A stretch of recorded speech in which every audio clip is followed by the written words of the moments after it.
हो गया। इससे टिकटॉक बढ़ जाएगी भैया। अरे टिकटॉक को छोड़ दूंगा लेकिन अब ये समुद्रगुप्त जो है कांच को हराकर जो है शासक बना था। फिर उसके बाद मैंने बताया था इंडिया में कांच था। इसके बाद क्या था? चंद्रगुप्त फर्स्ट के बाद कांच। इसके दो पुत्र थे, एक कांच था एक समुद्रगुप्त था। तो कांच को इसने हरा दिया, आपसी युद्ध हो ही जाता है ना। तो समुद्रगुप्त ने कांच को हराया और शासन कब्जा लिया। अब इसने समुद्रगुप्त के हरिसेन एक मंत्री था, उसने इसकी प्रयाग प्रशस्ति लिखी थी, मैंने तुम्हें बताया था। क्या लिखा था? प्रयाग प्रशस्ति। प्रयाग प्रशस्ति। इससे हमें बहुत कुछ पता लगेगा इसके बारे में, क्या था क्या नहीं था। तो इसमें सबसे पहले बताया गया है कि इस समय की भाषा क्या थी, लिपि क्या थी। तो जो यहाँ की भाषा थी ना, तो भाषा थी संस्कृत। कौन सी थी? संस्कृत। संस्कृत। और लिपि का तुम्हें बताइए कौन सी होगी? लिपि कौन सी थी? ब्राह्मणी। ब्राह्मणी लिपि थी। प्राकृत भाषा थी, लिपि थोड़ी थी। दूसरी, इसमें उसकी दिग्विजयों का वर्णन है, जो इसने विजय करी थी, जीते थे साम्राज्य, उनका वर्णन भी इसमें मिला। दूसरी बात, चंद्रगुप्त प्रथम द्वारा समुद्रगुप्त को जो उत्तराधिकारी चुना गया था और फिर कांच अड़चन अड़ा रहा था, तो उसका भी जिक्र इसमें किया गया है। दूसरा, इसकी एक उपाधि थी धर्म प्रचार बंधु। कौन सी? धर्म प्रचार बंधु का जिक्र है इसी में। किसमें? प्रयाग प्रशस्ति में। और चंद्रगुप्त द्वारा इसे उत्तराधिकारी चुने जाने का उल्लेख ये भी इसी में है। ठीक है भाई, तो ये भी इसमें है। दूसरी, इसे एक नाम भी इसे दिया गया है, लिच्छवी दोहित्री।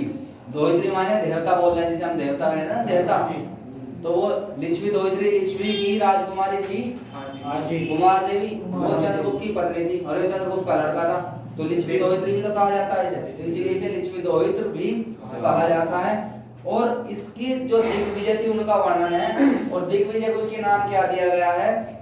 धरणीबंध। इसकी जो दिग्विजय की योजना थी, इसकी दिग्विजय की योजना थी, दिग्विजय योजना, जिसका नाम रखा गया है धरणीबंध।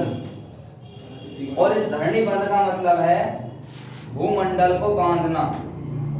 भूमंडल को बांधना यानी ये जो है पूरी दुनिया को अपने वश में करना चाहता था, भूमंडल को बांधना चाहता था, उसे कहा गया धरणीबंध, जो इसकी दिग्विजय थी। ठीक है भाई, समझ में आई? और इसकी दिग्विजय दो थी, एक तो उत्तरापथ यानी उत्तरी भारत आर्यवर्त को जीता इसने। दूसरा, इसने दिग्विजय जो दक्षिण विजय, दक्षिणापथ, दक्षिण भारत को इसने जीता। ठीक है, सबसे ज्यादा साम्राज्य विस्तार करने वाला गुप्त वंश में कौन था? समुद्रगुप्त ही था, क्योंकि ये दक्षिण तक गया। और इसने अपनाई जो नीति अपनाई थी अलग अलग। इतना थोड़ा क्लियर होगा प्रयाग प्रशस्ति में क्या कह दिया गया। एक तो इसकी भाषा का बात बताया संस्कृत, लिपि ब्राह्मणी, और इसकी दिग्विजय के बारे में है। चंद्रगुप्त द्वारा इसे उत्तराधिकारी चुने जाने का इसमें विवरण है। इसकी उपाधि है धर्म प्रचार बंधु, ये भी इसका। और दिग्विजय योजना जो इसकी धरणीबंध, इसका मतलब था भूमंडल को बांधना। ये सब इसमें जिक्र दिया गया है प्रयाग प्रशस्ति में। प्रयाग प्रशस्ति है कहाँ? इलाहाबाद के किले में रखवाई थी। किसने रखवाई थी? जहांगीर। ठीक है, जहांगीर ने भी इस पे लिखवा रखा। लिखने वाला कौन था? इसे हरिसेन। कौन था? समुद्रगुप्त का मंत्री था हरिसेन, उसने इसे लिखवाया था प्रयाग प्रशस्ति को। ठीक है, और इसमें और भी बहुत चीजें हैं, मैंने पीछे पढ़ा चुका, तुम्हें क्या क्या इसमें बताया गया है। तो इसे उतार सकते हो तुम, इसे उतार लो। इसकी दिग्विजय क्यों कहा गया? क्योंकि इसने ज्यादा ही जीत लिया था अपने साथ, अपने जो थे उससे पहले शासक, उनसे ज्यादा आफत उतारी इसने, दिग्विजय। ठीक है भाई, तो इसने क्या है? उत्तरी भारत यानी आर्यवर्त कहा जाता था ना उसे। तो उत्तरी भारत, उसके बाद में दक्षिणी या दक्षिणापथ कह दो, एक ही तो बात है। तो इसने दोनों तरफ जो है जीत अपनी करी। तो इसने जो अपनाई नीति, उत्तर भारत में जो नीति अपनाई थी, उसे कहा गया है प्रसवोद्धरण। उत्तरी भारत में जो नीति अपनाई थी इसने, नीति अपनाई, कौन सी नीति अपनाई? बहुधरण, ये इस नीति का नाम है प्रसवोधरण। ये नीति इसने उत्तरी भारत को कब्जाने के लिए या अपने अंडर लाने के लिए अपनाई। उसके बाद दक्षिणापथ जो विजय थी उसमें जो इसने अपनाई नीति उसका नाम था ग्रहण भोक्षानुग्रह। कौन सी थी? ग्रहण भोक्षानुग्रह, ये वाली नीति अपनाई थी इसने। तो अगर पूछे दक्षिण भारत में कौन सी थी तो ग्रहण भोक्षानुग्रह, उत्तरी भारत में कौन सी थी तो प्रसवोधरण। ठीक है भाई। और इसे दक्षिण भारत की जो विजय इसने करी थी इसे धर्म विजय कहा था। एक इतिहासकार हैं हेमचंद्र राय चौधरी, एक इतिहासकार है जिनका नाम है हेमचंद्र राय चौधरी। ये भारतीय इतिहासकार है। इन्होंने इसे क्या कहा था? धर्म विजय। क्या कहा था? धर्म विजय कहा था। जो इसने दक्षिण में जो विजय करी थी उसे धर्म विजय के नाम से पुकारा। किसने? हेमचंद्र राय चौधरी ने, जो भारतीय इतिहासकार हैं। ठीक है भाई। और दिग्विजयों के कारण जो इसने इतनी दिग्विजय करी थी, इन्हीं दिग्विजयों के कारण जो धरणी बंध भी उसी में आता है, जो भूमंडल को बांधना जिसने इतनी दिग्विजय करी। तो एक इतिहासकार थे विदेशी, उनका नाम है विसेंट स्मिथ।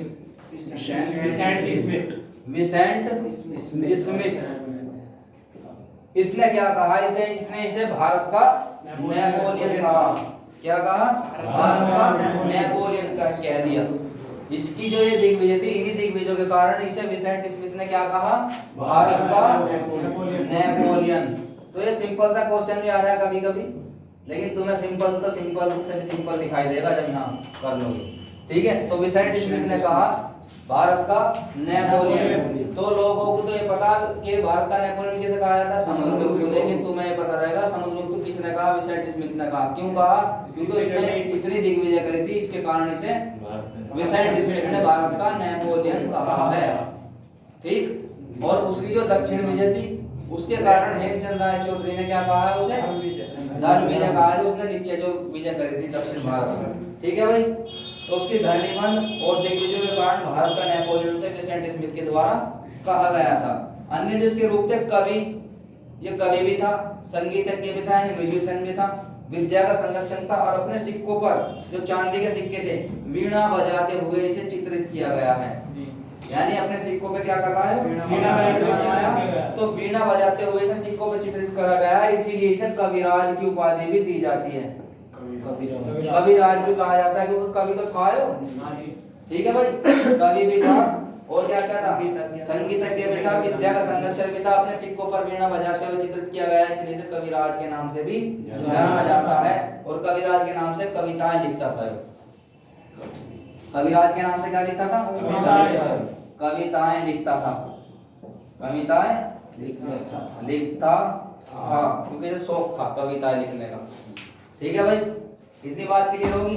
अश्वमेध यज्ञ कराया था इसने अपने दिग्विजयों के बाद। जब इसने दिग्विजय कर ली थी तो उसके बाद इसने क्या करवाया था? अश्वमेध यज्ञ कराया था। और अपने सिक्कों पर, उसके उत्तराधिकारी के सिक्कों पर इन चीजों का उल्लेख मिलता है। जो उसके खुद के सिक्के थे उन पे, और जो इसके उत्तराधिकारी थे उनके सिक्के थे उन पे इसके सारी जो धरणी पद वगैरह जो उसने करा है उनसे उनका उल्लेख मिलता है। लेकिन सर्वाधिक अश्वमेध यज्ञ करवाने वाला कौन था? 18 अश्वमेध यज्ञ करवाने वाला था मयूर श्रवण। कौन था? मयूर श्रवण था। इतिहास में ये एक राजा हुआ है जिसका नाम है मयूर श्रवण। क्या नाम था? मयूर श्रवण। इसने 18 अश्वमेध यज्ञ करवाए। कितने? 18 अश्वमेध यज्ञ करवाए। और ये कदम्ब वंश का शासक था। किसका था? कदम्ब वंश से संबंधित शासक था मयूर श्रवण। इसने 18 अश्वमेध यज्ञ करवाए, सबसे ज्यादा। ठीक है भाई। और इसकी अधीनता स्वीकार करने में कौन कौन से शक, कुषाण और मरुण जो शासक थे, शक और कुषाण के जो शासक थे, जो अब थे इस समय, इससे पहले तो वे पावर बोलते लेकिन अब क्या उनकी पावर कम हो चुकी थी। तो शक और कुषाण ने इसकी अधीनता स्वीकार कर ली थी जो अब थे। ठीक है भाई। और अधीनता स्वीकार करने की भी 3 विधियां थी। पहली विधि थी आत्मनिवेदन, दूसरी कन्योपायन और तीसरी गुरुत्वमंडक। 3 विधियों से इसका जो है आधिपत्य स्वीकार करते थे शासक। ठीक। वो अभी मैं करवाने वाला हूँ। पहले ये तो समझ लो, आगे समझ में। दो दिग्विजय थी उसकी, उत्तरी भारत दक्षिण भारत। उत्तरी भारत में युवाली सिस्टम थी, पशुपति और ग्रहण को दक्षिण भारत, जिसे हेमचंद राय चौधरी ने क्या कहा, धर्म विजय कहा। उसके बाद विसेंट स्मिथ जो विदेशी इतिहासकार है, उन्होंने भारत का नेपोलियन कहा, क्यों, इसकी दिग्विजयों के कारण। ठीक, आगे चलेंगे तो कविराज की उपाधि से दी गई है, क्यों, क्योंकि अपने जो कवि ने कहा संगीत के बता और अपने सिक्कों पर जो है वीणा बजाते हुए चित्रित किया गया है। तो ऐसा क्वेश्चन में आया था कि निम्न में से कौन सा शासक अपने सिक्कों पर वीणा बजाते हुए प्रदर्शित किया गया है, तो कौन, चंद्रगुप्त, समुद्रगुप्त, ठीक है। या दूसरा नाम इसे कहते थे कविराज, तो कंफ्यूजन नहीं लेना, कविराज यही है, ठीक है भाई, क्योंकि ये कविताएं लिखता था, किस नाम से, कविराज के नाम से कविताएं लिखता था। ठीक, और अश्वमेध यज्ञ के बारे में अगर कोई पूछे सबसे ज्यादा तो मयूर शर्मा है, जो कदम्ब का शासक था, इसने भी करवाया था, लेकिन इसने एक दो ही करवाए थे, उसने सबसे ज्यादा करवाए अभी तक। क्लियर, अब लिखो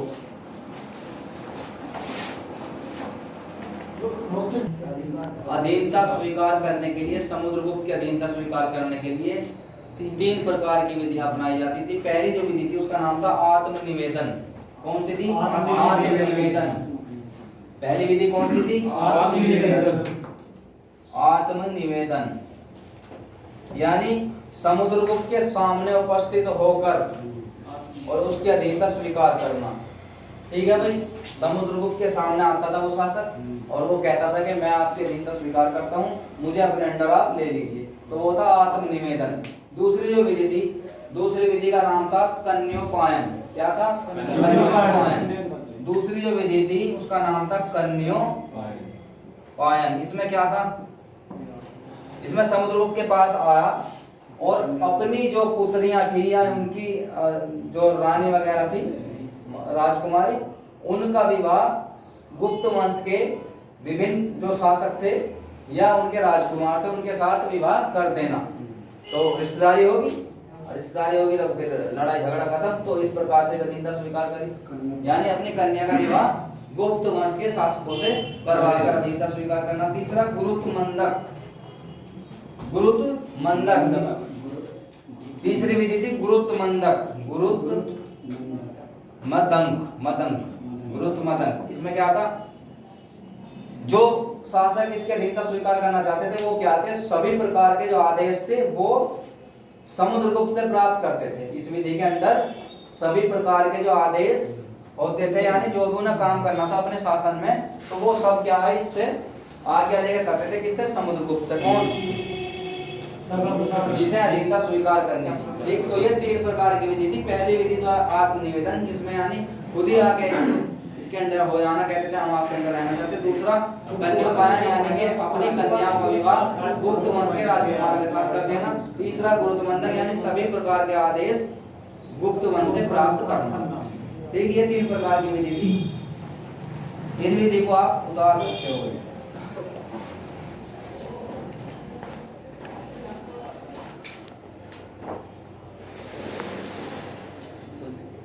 विस्तार करा था उसके बारे में बात करेंगे, कहाँ तक करा था। तो जम्मू कश्मीर से अमरकंटक की पहाड़ी जो नर्मदा नदी है वहां तक इसका विस्तार था। उसके बाद इधर को बात करें तो वो जो ब्रह्मपुत्र नदी आ रही थी वहां तक भी इसका विस्तार था। तो सबसे पहले हम देख लेंगे कुछ भारत का नक्शा बना लो, थोड़ा सा लगभग ऐसा ही है।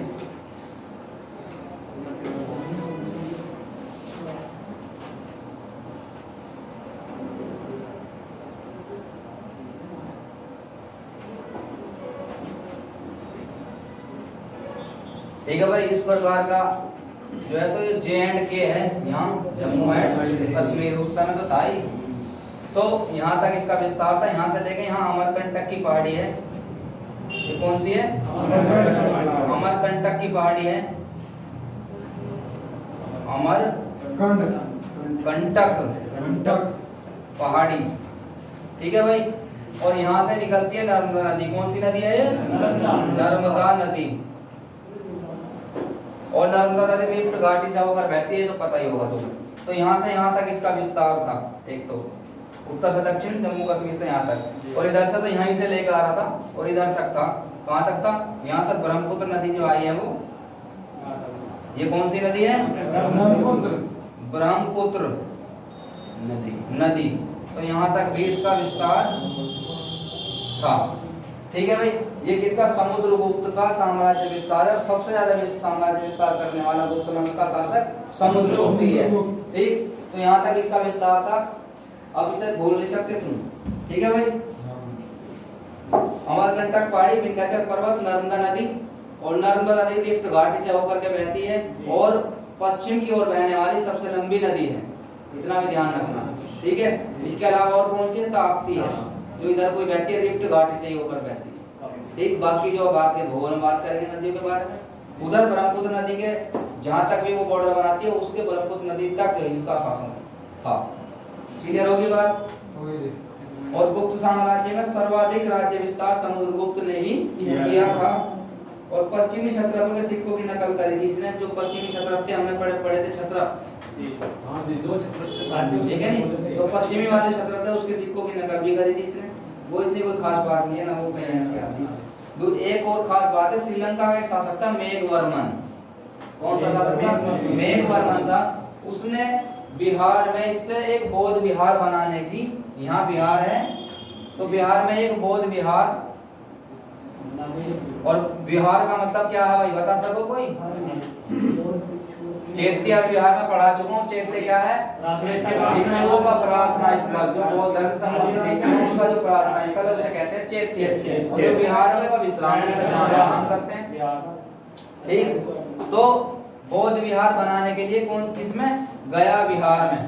गया विहार में एक बौद्ध विहार बनाने के लिए मेघवर्मन ने, किसने? मेघवर्मन। ये शासक था कहाँ का? श्रीलंका का। इसने समुद्रगुप्त से अनुमति मांगी थी कि मैं गया विहार में एक बौद्ध विहार बनाना चाहता हूँ। तो समुद्रगुप्त ने इसे अनुमति दे दी थी और वहां विहार बनाया गया था। बौद्ध विहार किसमें? गया विहार में। कौन था? श्रीलंका का शासक था मेघवर्मन। ठीक, इतनी बात क्लियर होगी? तो ये इसकी इंपॉर्टेंट चीज है, इसे जरूर ध्यान रखना। और सर्वाधिक विस्तार करने वाला समुद्रगुप्त ही था। इस नक्शे को उतार लो, समझ में ना आया तो बताओ। आ गया भाई? कहां से कहां तक कौन है? समुद्रगुप्त है, गुप्त वंश का शासक।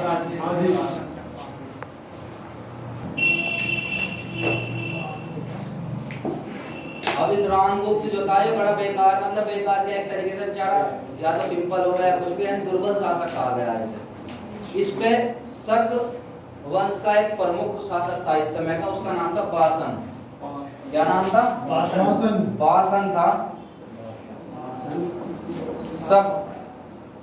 शक शासक था बासन। इसने जो इस पे अटैक करा, इस पे अटैक करने के बाद में इसकी पत्नी को ले गया। वो पत्नी को ले गया, इससे छीन के इसकी पत्नी को ले गया। कौन? बासन। इसके पश्चात इसका भाई जो था चंद्रगुप्त द्वितीय, इसका भैया ही तो था। तो उसके बाद चंद्रगुप्त द्वितीय को पता चला, वो गया, उसने जो है बासन को क्या कर दिया? मार दिया। उसने बासन को मार दिया और अपनी भाभी ध्रुव देवी जो थी, इसकी भाभी थी, क्या नाम था उसका? ध्रुव देवी थी, से छुड़ा के ले आया और घर आते ही से भी मार दिया। रामगुप्त को भी खत्म कर दिया इसने। आज जा तेरे साथ ही, इसको भी चल। ठीक है भाई?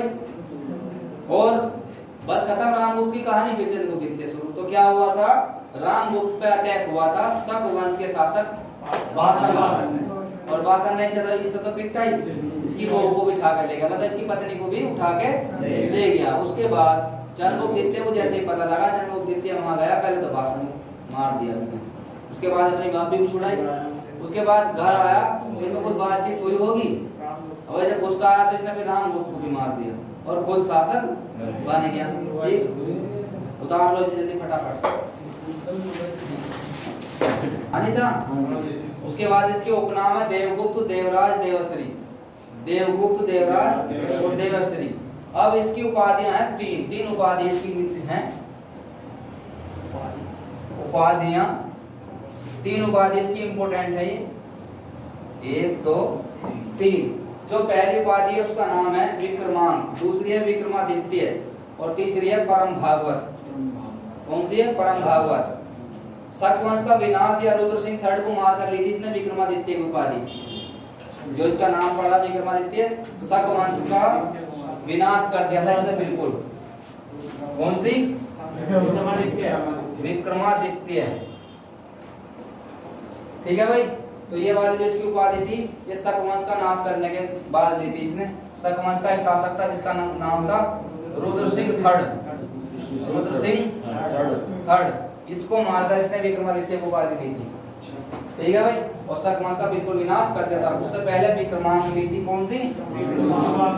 विक्रमांक। और परम भागवत। कौन सी ली थी?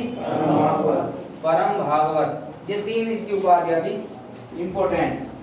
ठीक है भाई, उसके बाद जो इसने शक वंश को खत्म करा था इसलिए इसे एक नाम से और जाना जाता है, क्योंकि इसने शक वंश का विनाश कर दिया था, तो इसीलिए इसे क्या कहा जाता है? सकारी भी कहा जाता है। क्या कहा जाता है? सकारी के नाम से भी इसे जाना जाता है। निम्न में से किस गुप्त शासक को सकारी के नाम से भी जाना जाता है? तो चंद्रगुप्त द्वितीय विक्रमादित्य। क्यों? क्योंकि इसने शक वंश का विनाश कर दिया था। राजधानी इसकी दो थी। पहली राजधानी इसकी पाटलिपुत्र थी और दूसरी थी इसकी उज्जैनी। कौन सी थी? राजधानी इसकी दो थी। पाटलिपुत्र थी एक तो, पाटलिपुत्र या पटना या पोलीबुरोथा या कुसुमपुरा, एक ही बात है। और दूसरी क्या थी? उज्जैनी। उज्जैनी। और ये दोनों जो थे, ये दोनों केंद्र क्या थे? गुप्त वंश के या गुप्त कला के शिक्षा के प्रमुख केंद्र थे। गुप्तकालीन शिक्षा के प्रमुख केंद्र कौन कौन से थे? पाटलिपुत्र और उज्जैनी। तो गुप्तकालीन शिक्षा के केंद्र, गुप्तकालीन शिक्षा के जो प्रमुख केंद्र थे, ये दोनों थे प्रमुख केंद्र। कौन से? पाटलिपुत्र उज्जैनी। क्यों? क्योंकि राजधानी थी, तो पहली यहाँ और दूसरी यहाँ थी। ठीक है भाई, और चंद्रगुप्त द्वितीय का जो काल है वो साहित्य और कला का स्वर्ण काल कहा जाता है। क्वेश्चन आता है इतिहास में निम्न में से किस वंश के शासन को साहित्य और कला का स्वर्ण काल या गोल्डन पीरियड कहा जाता है? तो गुप्त काल। और अगर स्पेशली राजा को पूछे तो चंद्रगुप्त द्वितीय का काल, चंद्रगुप्त द्वितीय या विक्रमादित्य। क्या कहा जाता है इसे? कला व साहित्य का स्वर्ण काल कहा जाता है। किसके समय को? चंद्रगुप्त द्वितीय विक्रमादित्य के काल को। या अगर इसका नाम न देवे डायरेक्ट वंश को पूछा तो गुप्त वंश का काल जो है कला और साहित्य का स्वर्ण युग कहलाता है। क्वेश्चन इंपॉर्टेंट है, बहुत ज्यादा आता है। ठीक है, और अब इस क्यों कहा जाता है? क्योंकि इसके दरबार में 9 ऐसे व्यक्ति थे जिन्हें नवरत्न के नाम से जाना जाता है। 9 विद्वान थे इसके शासन काल में। ठीक है भाई, इसके दरबार में कितने थे? 9 विद्वान थे जिन्हें जो है उपाधियां दे रखी थी इसने अलग अलग, और वो अलग अलग कला और साहित्य के थे। इसलिए कला साहित्य का स्वर्ण काल कहा जाता है, क्योंकि इसके जो है बड़े बड़े इतिहासकार और ये तो कालिदास वालिदास थे, इसी के इसमें तो थे नहीं थे। ठीक है भाई, तो अब हम इनके उसके बारे में बात करेंगे। किसके? इसके नवरत्नों के बारे में बात करेंगे। इसके नवरत्न कौन से थे? यहाँ तक समझ में आया? उपाधि इसकी 2 थी, 3 थी। विक्रमादित्य, परम भागवत। विक्रमादित्य कहा गया क्यों? रुद्र सिंह थर्ड कुमार के शक वंश को समाप्त कर दिया था, और इसी कारण सकारी के नाम से जाना जाता है। दूसरा, 2 इसकी राजधानी थी पाटलिपुत्र उज्जैन। पाटलिपुत्र उज्जैन राजधानी थी, तो ये गुप्तकालीन शिक्षा के प्रमुख केंद्र में थे। क्यों? क्योंकि राजधानी थी। अब राजधानी से हमारी दिल्ली है, उसमें सारे कल्चर मिलेंगे। पूरे भारत से लोग रहते दिल्ली में, तो इसी तरीके से यहाँ भी रहते हूँ। तो इसलिए क्या था? गुप्तकालीन शिक्षा के प्रमुख केंद्र थे कौन? पाटलिपुत्र और उज्जैन। और इसका जो काल था गुप्त काल कह दो या चंद्रगुप्त द्वितीय या विक्रमादित्य का जो काल था तो कला और साहित्य का स्वर्ण काल था, क्योंकि इसके दरबार में नवरत्न विद्वान थे, जो बड़े बड़े विद्वान थे, 9 थे। उन 9 के बारे में हम बात करेंगे। उसका एक खंडा उससे हम बात तुरंत याद कर लेंगे, किसने क्या लिखा वो भी देख लेंगे। ठीक है, इसके दरबार में थे जिन्हें क्या कहा जाता था? नवरत्न कहा जाता था। ठीक है भाई, अब नवरत्न कहा जाता था। नवरत्न का हमारे पास एक फंडा है, ऐसे तो याद होने के लिए। तो इसका क्या है? एक सूत्र सा बना रखा छोटा सा, उसका है फंडा। वो धन घटा वो वे पे दो की मात्रा चढ़ानी, वो धन घटा कसाब, कसाब और ये छह छतरी है, बस इसमें नो के नो रहते ना। वो धन घटा कसाब छह, कसाब था नहीं वो जो वो जो वो अटैकर्स था, यहाँ अटैक हुआ था, दूसरा रख रखा बहुत धन घटा था नहीं भारत सरकार का, उसका बड़ी स्पेशल सेलिब्रेट करना था, उसका बहुत दिनों बाद जो है उसका फैसला हुआ था, तो उसमें बहुत धन खर्च हुआ था, तो वो धन घटा कसाब और फिर उसका छह कर दिया बाद में, छह यानी जैसा अपक्ष हो जा तो बस छह हो गया उसका, यानी फांसी दी गई उसे, तो वो धन घटा कसाब छह। अब जो नो के नो है इसमें है फंडे में, अब इसमें देखो कैसे हैं, पहले जो वो है और वो तो दो जगह होगा क्योंकि दो मात्रा चढ़ गया, नहीं वैसे दो आदमी होंगे, एक वो फिर दूसरा वो वाला, ठीक। तो पहला जो वो है, पहला वो है वर रुचि, कौन है वर रुचि, उसके बाद है वरामिहिर, एक तो है वर रुचि और उसके बाद में वराह मिहिर, वराह मिहिर, इसके बारे में तुम जानो, खगोल शास्त्री था, कौन था खगोल और ज्योतिष शास्त्री, तो ये कौन था खगोल शास्त्री और ज्योतिष शास्त्री था। इसकी चार बुक भी हैं, इसकी कितनी बुक हैं चार बुक है, 1 2 3 4, चार बुक्स इसने लिखी है। पहली है व्रत सिद्धांतिका, कौन सी है व्रत संहिता, व्रत संहिता कौन सी है व्रत संहिता, ये पहली बुक है इसकी। दूसरी है इसकी पंच सिद्धांतिका, कौन सी है पंच सिद्धांतिका, कौन सी है पंच सिद्धांतिका। फिर लघु जातक, वृहत जातक, यानी लघु और वृहत यानी छोटा बड़ा जातक दोनों, तो लघु जातक वृहत जातक, व्रत संहिता और पंच सिद्धांतिका, इसकी चार बुक हैं, तो वो से दो होगी, पहला है वररुचि और दूसरा वरामिहिर, और वरामिहिर कौन था खगोल शास्त्री। क्या पता भाई लिखने में बिजी रह जा, समझ के लेकर, ठीक है। क्या था खगोल शास्त्री और ज्योतिष शास्त्री था, और ज्योतिष कहां से आया था भारत में यूनान से आया था, और फिर आके चल गया अरब में, भारत से पहुंचा था अरब में, भारत से पहुंचा था कहां अरब, और अरब से आए थे क्या ऊंट और खजूर, हाँ पेड़ खजूर अरब से ही कहाँ आए थे, ठीक है। हमारे यहाँ से ज्योतिष कहाँ गया फिर अरब, आया था कहाँ से यूनान से, तो ज्योतिष शास्त्री था और खगोल शास्त्री भी था। वरामिहिर से चार बुक लिखी, व्रत संहिता, पंच संहिता, लघु जातक और व्रत जातक, तो वैसा हो गया खत्म।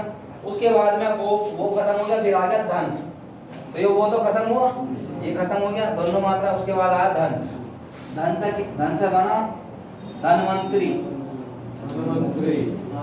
धनवंतरी नर्सिंग होम देखते होंगे तुमने, तो पूरा कह रहे तो चिकित्सा संबंधित है। इसकी भी दो बुक थी, इसने भी क्या लिखी थी दो बुक थी, चिकित्सा के क्षेत्र से संबंधित था, हानि था चिकित्सा के क्षेत्र से दो बुक लिखी इसने, एक तो है नवीनतम, एक है रस चिकित्सा, एक है नवीनतम और दूसरी क्या है रस चिकित्सा। जो है नवीनतम है, इसमें क्या बताया गया है, इसमें बताया गया है कि पशु चिकित्सा संबंधी जितने भी जानकारी है वो सब इसमें है, किसमें है पशु संबंधी चिकित्सा, ठीक है भाई। और रस चिकित्सा में क्या बताया गया, रस चिकित्सा में इसने बताया कि तांबा सोना और चांदी से किसी भी बीमारी का इलाज हो सकता है, किससे तांबा सोना चांदी के द्वारा किसी भी बीमारी का इलाज हो सकता है, ऐसा बताया गया रस चिकित्सा में। जो तुम देखो ना सोना चांदी अमृत प्राश, सोना चांदी च्यवनप्राश, इसमें है तो कुछ नहीं पता, ऐसे टाइप से बहुत है, तो ये सोना चांदी का नाम क्यों ले रहे, तांबे का नाम क्यों ले रहे, क्योंकि इनसे वाकई तांबा सोना और चांदी से किसी भी रोग का इलाज हो सकता है।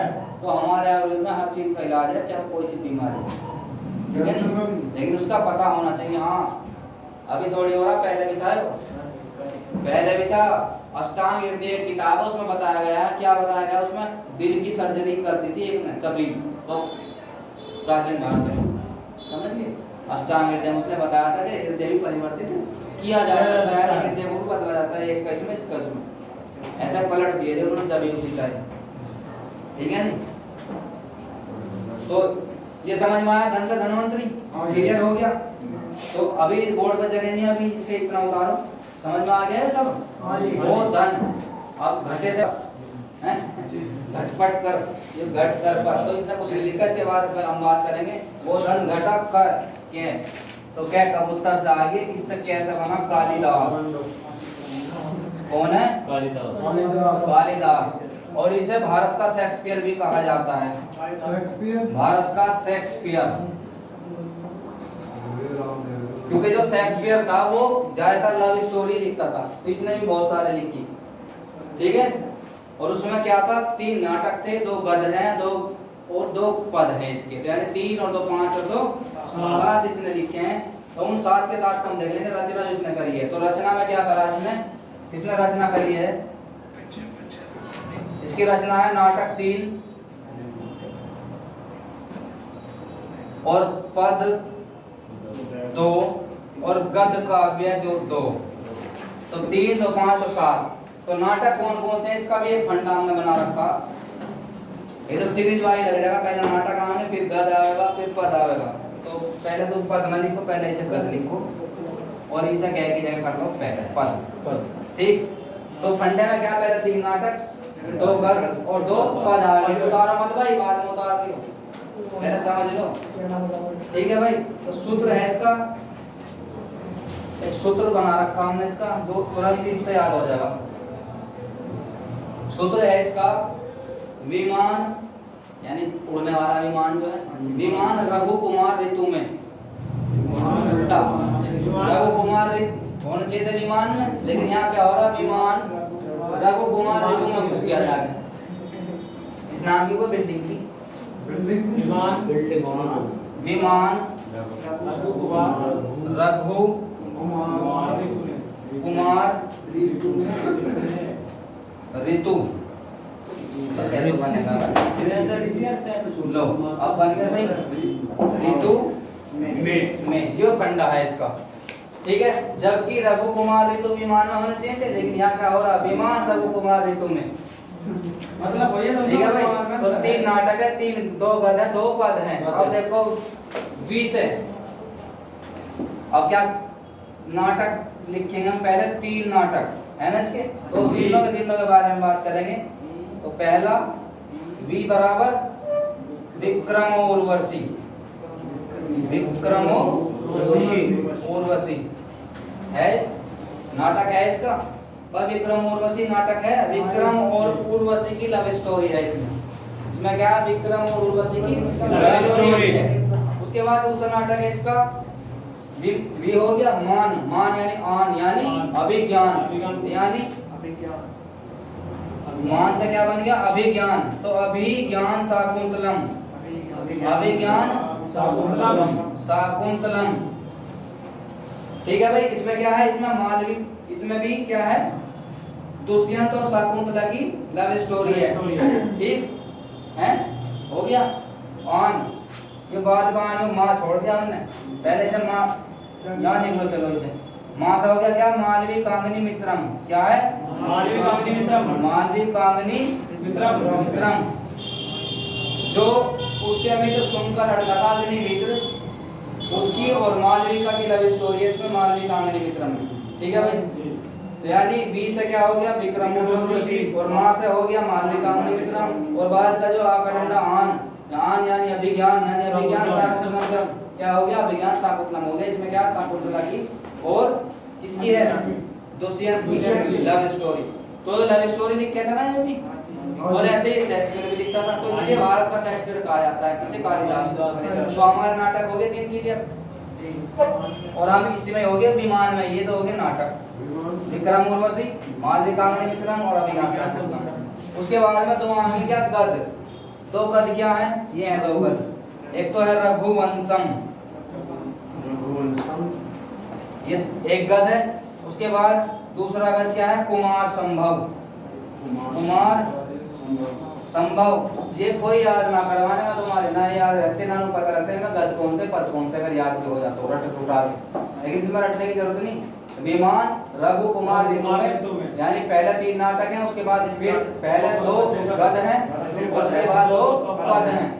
ठीक है तो गद हो गए 2 रघु कुमार भाई पहले समझ भी लो तुम तो यार लिखने में लगे रहो पहले भाई भागा जा रहा है बॉडियो तुम्हें पता क्या है क्या हो बताइए खंडा जरा 1 मिनट बता भाई हमको मुझे अब देख के बता विमान कुमार वह हो गया नहीं खराब विमान कुमार और जाकर टकरा गया बादल में नीचे आ गिरा ऋतु की तो सब विमान रघु कुमार ऋतु में और विमान से भी बराबर विक्रम उर्वशी पहले 3 नाटक है ना और माँ बराबर मालविकांगनी मित्रा और आन बराबर अभिज्ञान संघ विमान हो गया। ठीक है रघु कुमार रघु से रघुवंश और कुमार से कुमार संभव है क्या से 2 पद। ठीक है लिख दिए। अब आगे आगे 2 पद ऋतु से क्या हो जाएगा ऋतु से हो जाएगा ऋतु संहार और मे से हो जाएगा मेघदूतम कौन सा हो जाएगा मेघदूतम ये क्या है पद है। ठीक है अब इन्हें उतार सकते हो तुम। ठीक है भाई तो ये कालिदास के हो गया सिस्टम साहब।